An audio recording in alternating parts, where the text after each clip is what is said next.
गेहूं नहीं छोड़ा, आप पेट्रोल पी गए, आप डीजल पी गए, आप चीनी खा गए और एक उल्टो काम हो गया। पहले तो आसानी से सब मिल जाता था, लेकिन अब तो टमाटर भी बीजेपी खा गई, टमाटर भी 200 रुपए किलो हो गया। और चर्चा है राजस्थान की सरकार की और चीफ मिनिस्टर की पूरे देश में। जब राहुल गांधी जी यहां भारत जोड़ो यात्रा में चल रहे थे, तब एक घोषणा हुई कि हम सिलेंडर 500 रुपए में देंगे। 500 रुपए में गैस सिलेंडर देने वाला पहला राज्य राजस्थान है। ताली बजा के पूरे मंच का स्वागत करें। पूरे देश में कहीं पर भी 500 रुपए में सिलेंडर नहीं मिलता। हमने हमारी तरफ से काम किया, तय कर लेना। आज ये कांग्रेस का मंच है, कांग्रेस के मंच के लोग आप खुद इस बात को जानते हैं। कांग्रेस पार्टी ने आजादी की लड़ाई लड़ी। मानगढ़ धाम में इस टेकरी पर अंग्रेजों से आदिवासियों ने मुकाबला किया। तब आदिवासियों के पास तीर कमान थे, अंग्रेजों के पास बंदूकें थी, लेकिन जैसा जलियांवाला बाग में बलिदान हुआ, उससे भी बड़ा बलिदान आदिवासियों का यहां पर हुआ।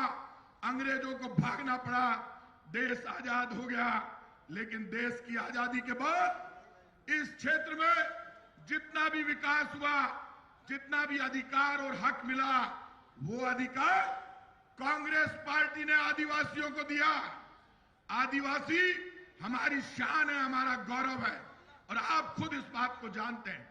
मेवाड़ की धरती ने हिंदुस्तान के धर्म की रक्षा के लिए जब लड़ाई लड़ी, जब महाराणा प्रताप लड़ रहे थे, तो जाति और धर्म के आधार पर नहीं लड़ रहे थे। वो मेवाड़ की भूमि के लिए, स्वाभिमान और शौर्य के लिए लड़ रहे थे। उनका एक सेनापति पुंजा भील, आदिवासियों का सरदार, और एक सेनापति हाकिम का सूरी मुसलमान पठान, एक सेनापति भामाशाह वैश्य समाज का, एक सेनापति झाला मन्ना राजपूत, सब हिंदू मुसलमान सिख ईसाई ने मिलकर हिंदुस्तान के धर्म की लड़ाई लड़ी। आज बीजेपी के लोग क्या कह रहे हैं? कल सीएम कह रहे थे, बीजेपी के लोग एक ही बात कर रहे हैं, जैसे जैसे चुनाव आता है आजकल फोन सब आदिवासियों के पास है, बच्चों के पास है। बीजेपी के लोग कह रहे हैं लड़ो मरो भिड़ो, हिंदू मुसलमान के नाम पर हमको वोट दे दो। मैं आज आपसे कह रहा हूं, कांग्रेस काम के नाम पर वोट मांगती है और बीजेपी दंगे फसाद और खून बहाने के नाम पर वोट मांगती है। ये अंतर है कांग्रेस और बीजेपी में, आपको भी तय करना होगा। आज जितने लोग यहां पर आए, अभी रोडवेज की बसों में आपका बच्चा एग्जाम देने के लिए जाता है, परीक्षा देने के लिए जाता है, प्रतियोगी परीक्षा में जाता है, तो राजस्थान के मुख्यमंत्री ने यह घोषणा कर दी, रोडवेज की बस में वो फ्री में बैठकर जाता है। और आप खुद जानते हैं 1 करोड़ लोगों को बुजुर्ग विकलांग विधवा पेंशन मिलती है, 25 लाख तक का इलाज फ्री है। मां बहन बेटी के लिए बीमारी से बचाने के लिए सैनिटरी पैड फ्री हो गया। बीजेपी के नेताओं से पूछा, बीजेपी के लोगों, यदि आपकी सरकार बन गई तो क्या आप गहलोत सरकार की योजनाओं को जारी रखोगे? बोले नहीं, मेरी लुगाई की सौगंध में तो सारी योजनाएं बंद करूंगा। लेकिन सुन लेना, एक भी योजना गहलोत सरकार की, एक भी योजना ऐसी नहीं है जो किसी नेता या अधिकारी को फायदा देती है। हर योजना 100 यूनिट तक बिजली फ्री की है। जो 100 यूनिट तक बिजली फ्री मिली है, उसका फायदा गरीब को, किसान को और आदिवासी को मिल रहा है। आप खुद इस बात को जानते, इसलिए आप तय कर लो।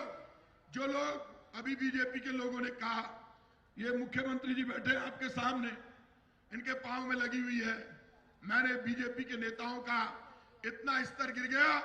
बीजेपी के एक नेता थे भैरू सिंह शेखावत, भैरू सिंह जी निकलते थे तो उनके मोहनलाल सुखाड़िया जी, हरदेव जोशी जी, अशोक गहलोत जी से बहुत अच्छे रिश्ते थे। भैरू सिंह जी बीमार हो गए, मैंने खुद ने गहलोत साहब को देखा, वो खुद उनसे मिलने के लिए अस्पताल जाते थे। जब भैरव सिंह जी ज्यादा बीमार थे तो उन्होंने गहलोत साहब का हाथ पकड़ लिया। हाथ पकड़कर इस उम्मीद से पकड़ा कि बहुत ज्यादा बीमार थे। गहलोत साहब ने नाराज होकर डॉक्टरों से कहा कि इतनी मशीनें क्यों लगा रखी। उन्होंने इशारा किया, ये सब हटवा दो, ये प्यार और प्रेम का रिश्ता था। बीजेपी के लोगों, कान खोल के सुन लो, ये बीजेपी भैरू सिंह शेखावत की नहीं है, ये बीजेपी अटल बिहारी वाजपेयी की नहीं है, ये बीजेपी अडवाणी जी की नहीं है, ये बीजेपी हिंदुस्तान के दो लोगों की है जो मनमानी करते हैं, तानाशाही करते हैं, किसी की भी सुनते नहीं है। और जब गहलोत साहब के पांव में लगी तो बीजेपी के लोगों ने कहा, राजस्थान के लोगों, चुनाव में पट्टा खोल दो, मुख्यमंत्री जी का पट्टा छीन लो। ये किसका अपमान कर रहे हैं? ये आपके मुख्यमंत्री का अपमान करके आदिवासी का, राजस्थान की जनता का अपमान कर रहे हैं, ये तय कर लेना। और जो लोग अभी प्रधानमंत्री आए, मुख्यमंत्री अशोक गहलोत को उनकी सभा में नहीं बुलाया गया।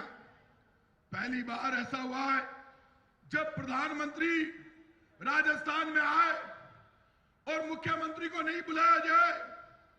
बीजेपी और कांग्रेस में प्रधानमंत्री और मुख्यमंत्री नहीं बढ़ते। प्रधानमंत्री की सभा में मुख्यमंत्री को नहीं बुलाकर यह अपमान राजस्थान का हुआ है, मेवाड़ का हुआ है, मारवाड़ का हुआ है। आदिवासी भाइयों, मैं पूछना चाहता हूं, जो आपके मुख्यमंत्री का अपमान करे, उस बीजेपी से, प्रधानमंत्री से आप बदला लोगे या नहीं लोगे? ताली बजाकर मुख्यमंत्री जी को बताएं। ये बदला, ये सुन लेना, राजस्थान की ताकत बढ़ाएगा। राजस्थान में कांग्रेस के कार्यकर्ता को हिम्मत देगा।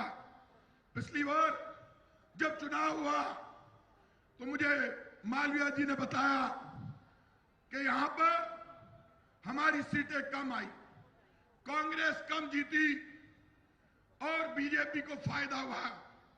हमारा एक भी वोट खराब नहीं होना चाहिए। आज राहुल गांधी आ रहे हैं।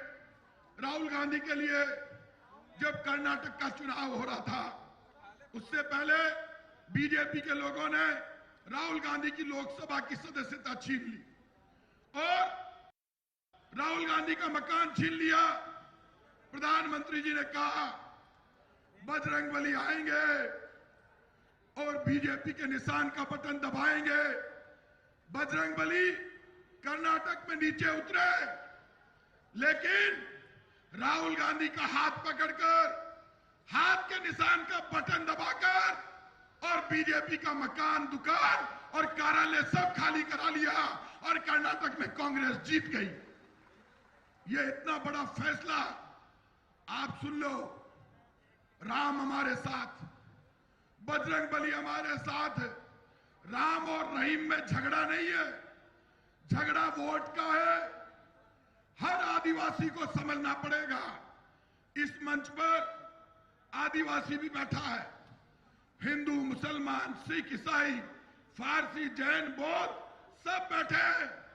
इस मंच पर आदिवासी नेता भी बैठे हैं, मुसलमान भी बैठा है। ये कांग्रेस का मंच है और कांग्रेस का मंच जहां लगता है वहां हिंदुस्तान का पूरा तिरंगा बैठा हुआ एक साथ नजर आता है। इसलिए मैं कह रहा हूं, मेरी बात समाप्त करूंगा, लंबा हो गया। हमारा तिरंगा हमारी आन बान शान का प्रतीक। तिरंगा क्या है? तिरंगा क्या कहता है? धर्म और सच्चाई क्या है? समर्पण, शौर्य और बलिदान किसको कहते हैं? हमें क्या संकल्प लेना है?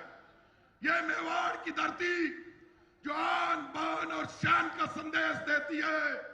दोस्तों, वो सब संदेश हिंदुस्तान के झंडे, राष्ट्रीय ध्वज, तिरंगे में नजर आता है।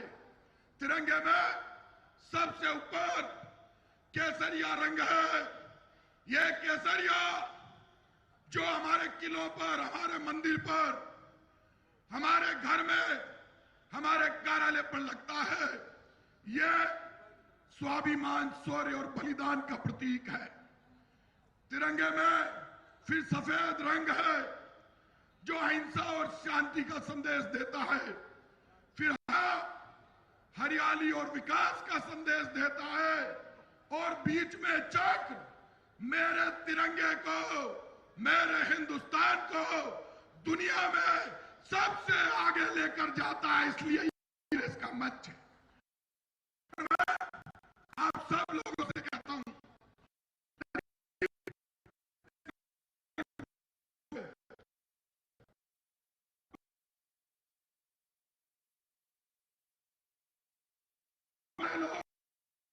खड़ा कांग्रेस के दोनों के सब लोगों को बता दो कि सब कांग्रेस के साथ दोनों हाथ खड़ा करके बता दो।